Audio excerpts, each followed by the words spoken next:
بسم اللہ الرحمن الرحیم۔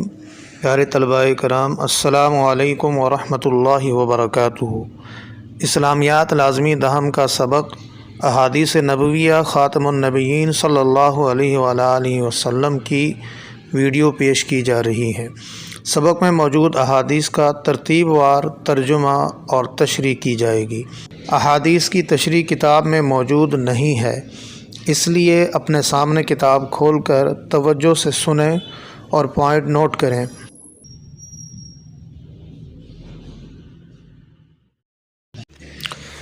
نبی کریم خاتم النبیین صلی اللہ علیہ وآلہ وسلم نے طاعون کا ذکر کرتے ہوئے ارشاد فرمایا: بقیۃ رجز او عذاب ارسل علی طائفۃ من بنی اسرائیل فَإِذَا وَقَعَ بِأَرْضٍ وَأَنْتُمْ بِهَا فَلَا تَخْرُجُوا مِنْهَا وَإِذَا وَقَعَ بِأَرْضٍ وَلَسْتُمْ بِهَا فَلَا تَهْبِطُوا عَلَيْهَا۔ ترجمہ: یہ اس عذاب کا بچا ہوا حصہ ہے جو بنی اسرائیل کے ایک گروہ یعنی جماعت پر بھیجا گیا تھا۔ جب کسی زمین، ملک یا شہر میں طاعون ہو جہاں پر تم رہ رہے ہو تو وہاں سے نہ نکلو، اور جب وہ کسی ایسی سرزمین میں پھیلا ہو جہاں تم نہ رہتے ہو تو وہاں نہ جاؤ۔ اس حدیث کی تشریح: طاعون ایک خاص وبائی بیماری ہے۔ اس میں عام طور پر جسم کے نچلے حصوں میں پھوڑے، پھنسیاں اور زخم ہوتے ہیں۔ بعض اوقات ایسی وبائی بیماریاں جن سے بہت زیادہ اموات واقع ہوتی ہیں، ان بیماریوں کو بھی طاعون کہہ دیا جاتا ہے۔ اس حدیث میں ہمیں وبائی بیماری کے سلسلے میں پوری احتیاط کرنے کا حکم دیا گیا ہے۔ جس علاقے میں وبائی بیماری بڑے پیمانے پر پھیل جائے، اس مرض کے پھیلنے سے روکنے کے لیے اس کی طرف سفر کرنا اور وہاں سے نکلنا دونوں ناجائز ہیں۔ ان بیماریوں میں بھی طاعون کی طرح ایک جگہ سے دوسری جگہ جانے پر پابندی اور لاک ڈاؤن ہوگا، کیونکہ متاثرہ علاقوں سے زیادہ نقل و حرکت کی بنا پر وہاں امراض میں بے پناہ اضافہ ہو جاتا ہے۔ آپ صلی اللہ علیہ وآلہ وسلم نے وبا سے متاثرہ شخص سے بھی دور رہنے کی تلقین فرمائی ہے۔ اسی طرح مریض کو چاہیے وہ بھی تندرست لوگوں سے الگ تھلگ رہے تاکہ دوسرے لوگوں کو اس سے تکلیف نہ ہو۔ ایک مسلمان کا عقیدہ ہے کوئی مرض اللہ کے حکم کے بغیر کسی کو نہیں لگتا ہے، مگر احادیث میں متعدی امراض سے مکمل احتیاط کا حکم دیا گیا ہے۔ یہ عقیدے اور توکل کے خلاف نہیں ہے۔ قال رسول اللہ صلی اللہ علیہ وسلم: فَيَرْضَىٰ لَكُمْ أَن تَعْبُدُوهُ وَلَا تُشْرِكُوا بِهِ شَيْئًا وَأَن تَعْتَصِمُوا بِحَبْلِ اللَّهِ جَمِيعًا وَلَا تَفَرَّقُوا وَيَكْرَهُ لَكُمْ قِيلَ وَقَالَ وَكَثْرَةَ السَّوَالِ وَإِضَاعَةَ الْمَالِ۔ رسول اکرم صلی اللہ علیہ وآلہ وسلم نے فرمایا: وہ تمہارے لیے پسند کرتا ہے کہ تم اس کی عبادت کرو اور اس کے ساتھ کسی کو شریک نہ کرو، اور سب مل کر اللہ کی رسی کو مضبوطی سے تھام لو اور فرقوں میں نہ بٹو، اور تمہارے لیے قیل و قال، فضول باتوں کو، کثرت سوال اور مال ضائع کرنے کو ناپسند کرتا ہے۔ بسم اللہ الرحمن الرحیم۔ اس حدیث کی تشریح: بندہ صرف اللہ کی عبادت کرے اور اس کی عبادت میں کسی کو بھی اس کے ساتھ شریک نہ کرے، اور مسلمان سب مل کر اللہ کی رسی یعنی دین اسلام کو مضبوطی سے تھام لیں اور آپس میں اختلاف کر کے فرقوں میں تقسیم نہ ہو۔ یہ تین باتیں اللہ کو بہت پسند ہیں۔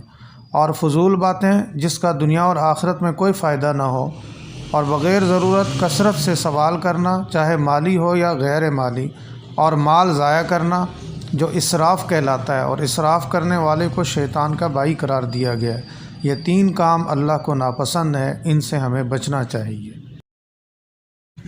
حدیث نمبر 3 کی عربی عبارت: ما من مسلم یغرس غرسا او یزرع زرعا فیاکل منه طیر او انسان او بہیمۃ الا کان له به صدقہ۔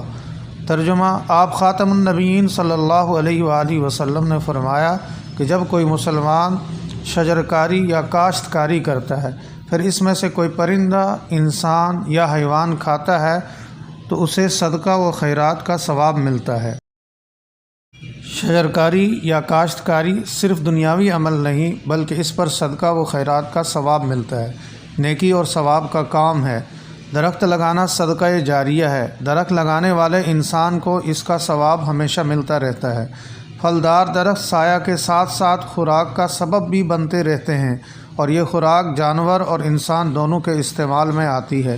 درخت ماحول کو درست رکھنے اور خوبصورتی بڑھانے میں اہم کردار ادا کرتے ہیں۔ یہ ہمیں صاف ہوا فراہم کرتے ہیں، طوفانوں کا زور کم کرتے ہیں، آبی کٹاؤ کو روکتے ہیں، آب و ہوا کے توازن کو برقرار رکھتے ہیں اور آکسیجن فراہم کرتے ہیں۔ یہ درجہ حرارت کو بھی اعتدال و توازن بخشتے ہیں۔ درخت فضائی جراثیم اپنے اندر جذب کرتے ہیں، نیز انسانوں اور حیوانات کو غذائی ضروریات فراہم کرتے ہیں۔ چرند پرند اور متعدد حیوانات کا مسکن بھی یہ درخت ہیں۔ ادویات کا مخزن ہے، اور ادویہ کے لیے ان کی چھال، پتے، بیج، پھول اور پھل سب استعمال ہوتے ہیں۔ یہ درخت ہی ہیں جو لاکھوں سالوں کے عمل کے بعد کوئلہ میں تبدیل ہو کر توانائی کا وسیلہ بنتے ہیں۔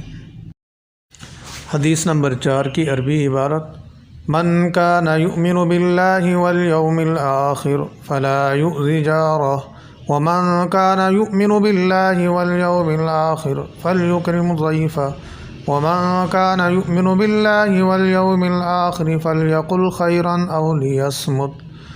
ترجمہ: آپ خاتم النبیین صلی اللہ علیہ وآلہ وسلم نے فرمایا، جو کوئی اللہ پر ایمان اور آخرت پر یقین رکھتا ہو اسے چاہیے کہ اپنے پڑوسی کو تکلیف نہ پہنچائے۔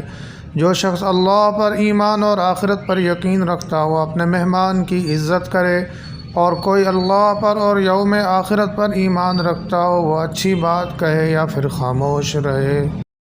تشریح: اس حدیث مبارکہ میں اللہ اور آخرت پر ایمان کے ساتھ پڑوسی اور مہمان کا ذکر کر کے اس کی اہمیت اور عظمت کی طرف اشارہ کیا گیا ہے۔ مومنوں کے لیے پڑوسی اور مہمان کا حق ادا کرنا ایمانی صفات کا ایک اہم حصہ ہے۔ رسول صلی اللہ علیہ وآلہ وسلم نے پڑوسیوں کے ساتھ حسن سلوک کی بہت تاکید فرمائی ہے اور اسے تکلیف پہنچانے سے منع فرمایا ہے، اور پھر اس کے بعد یہ بھی حکم دیا گیا ہے یا تو آدمی اچھی بات کہے یا پھر خاموش ہی رہے، اس لیے کہ اچھی بات نہ کہنے والے کے لیے خاموشی اختیار کرنا ہی زیادہ بہتر ہے۔ حدیث نمبر 5 کی عربی عبارت: المسلم اخو المسلم لا یظلمہ ولا یخذلہ ولا یحقرہ۔ ترجمہ: آپ خاتم النبیین صلی اللہ علیہ وآلہ وسلم نے فرمایا کہ مسلمان دوسرے مسلمان کا بھائی ہے، نہ اس پر ظلم کرتا ہے، نہ اسے بے یار و مددگار چھوڑتا ہے، اور نہ اس کی تحقیر کرتا ہے۔ تشریح: اخوت و محبت کی بنیاد ایمان اور اسلام ہے، یعنی سب کا ایک رب، ایک رسول، ایک کتاب، ایک قبلہ اور ایک دین ہے جو کہ دین اسلام ہے۔ اسلام ایک عالمی دین ہے، اس کے ماننے والے عرب ہوں یا عجم، گورے ہوں یا کالے، کسی قوم یا قبیلے سے تعلق رکھتے ہوں، مختلف زبانیں بولنے والے ہوں، سب بھائی بھائی ہیں، اور ان کی اس اخوت کی بنیاد ہی ایمانی رشتہ ہے، اور اس کے بالمقابل دوسری جتنی اخوت کی بنیادیں ہیں سب کمزور ہیں اور ان کا دائرہ نہایت محدود ہے۔ ایمان اور اسلام کی مضبوط رسی ہے، محبت اور اطاعت پر ان کی قوت اور طاقت کا مدار ہے۔ اس اخوت کو قائم رکھنا ہر مسلمان کا فرض ہے، اور ان تمام صفات کو اپنانا جن سے یہ اخوت کا رشتہ مضبوط ہوتا ہے، جیسے خیر خواہی، محبت، اخلاص، ایثار، ملنا ملانا، صلح جوئی اور ایک دوسرے کو سلام اور دعا پیش کرنا وغیرہ، اور ان تمام چیزوں سے بچنا ضروری ہے جن سے یہ رشتہ کمزور ہوتا ہے، جیسے کہ ظلم کرنا، بے یار و مددگار چھوڑ دینا، تحقیر کرنا، توہین کرنا، نقصان پہنچانا وغیرہ۔